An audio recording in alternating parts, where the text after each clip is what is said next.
Experts have been battling climate change since it was discovered as an existential threat.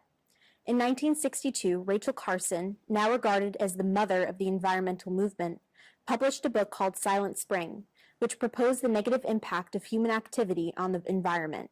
1965 was the first year scientists on the U.S. President's Science Advisory Committee first put towards concerns about a greenhouse effect in the atmosphere.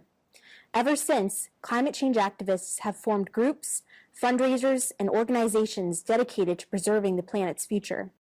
The first ever Earth Day was held in the U.S. more than 50 years ago on April 22, 1970. A unique day in American history is ending, a day set aside for a nationwide outpouring of mankind seeking its own survival. Inspired by the anti-war movement led by students at the time. Then, in 1988, the UN launched its Intergovernmental Panel on Climate Change.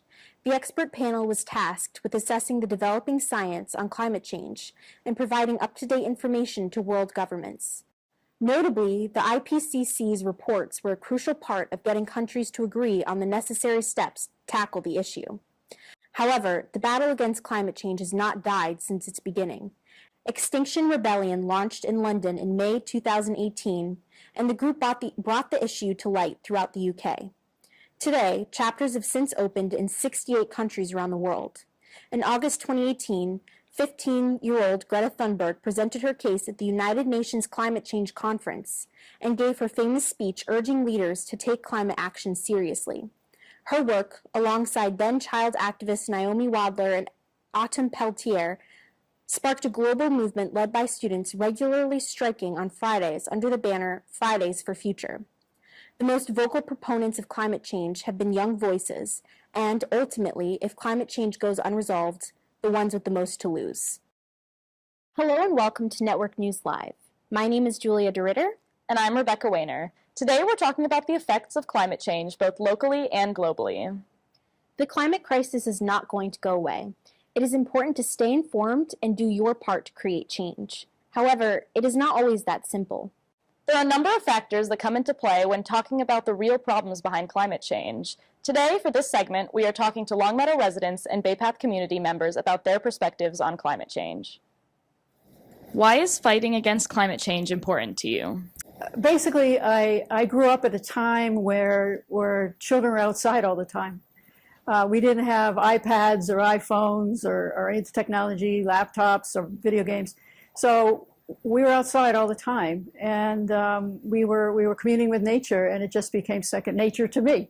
Also, I'm a biologist. I have a PhD in biology, so I think that's the study of life, and I absolutely went into that field because I cherish all animals and plants and ecosystems, and I know when ecosystems are not healthy, what happens. How do you feel your background, culture, and lived experiences affect your views and ideas on climate change?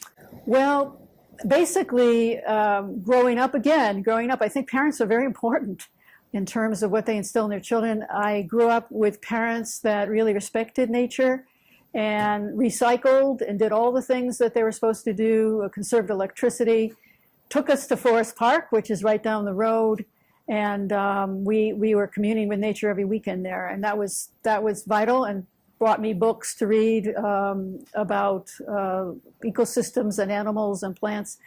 And I am a paleoecologist, so that's my specialty, and that means I study ancient ecosystems and look at how they've changed through time up to the present day.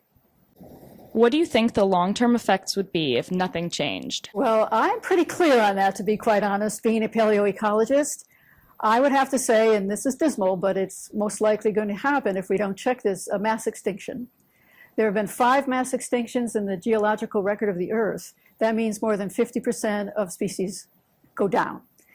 And the worst one is the Permo-Triassic, where 90% of life vanished. And the reason for that was global warming, particularly the release of methane and carbon dioxide, but particularly methane. And so it's a model for us, and we can see what happened. What's happening today is very much like that, but humans have accelerated the rate of destruction, so it's unprecedented in Earth's history. So I'm very worried about mass extinction. Why do you think people deny the fact that the Earth is heating up? Fact deniers.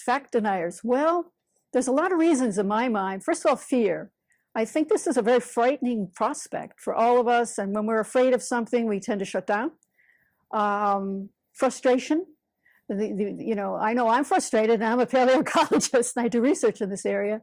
Frustration that we don't know what a single person can do. We need to be directed that way to know how to help. Also, I think convenience, to be quite honest. Being an evolutionary biologist, people deny evolution as well. And the fact, evolution is a fact, it's not a theory based on scientific evidence for 100 years. It's never been refuted. It's the same thing with climate change. I think, let me put it to you this way. Your cell phone is science. You can't choose when to like science and accept it and when not to. Your cell phone is science. And what climate scientists have discovered about human intervention in climate degradation is also science. So you can't accept science when it's convenient to you. Facts are facts. Little hints of major storm events. So it's, we get rain and it's heavier. We get thunderstorms and they're stronger. The biggest hurricane in our history, at least for the people who are alive right now in Puerto Rico, Hurricane Maria did a lot of damage. But the thing that struck me as the craziest, because I have been in Puerto Rico for many other hurricanes, but I have never seen the winds actually shave the grass in the mountains.